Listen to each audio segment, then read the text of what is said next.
Naiinis ako. Nagseselos ka. Naiinggit ako.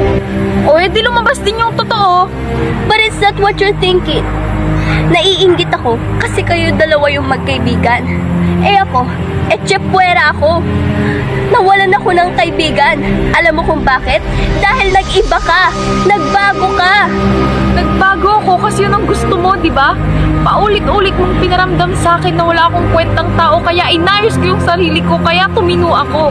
Tapos hindi mo kaya maging masaya para sa akin? Kasi bakit? Kasi nagawa ko yun nang wala ka. Nagawa ko yun nang hindi ka kasama. Mali ka. Wow, mali na naman ako.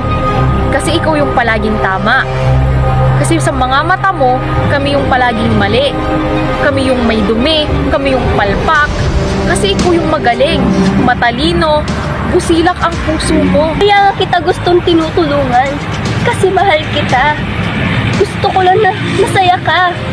Hindi totoo yan. Ginagawa mo yan para sa sarili mo.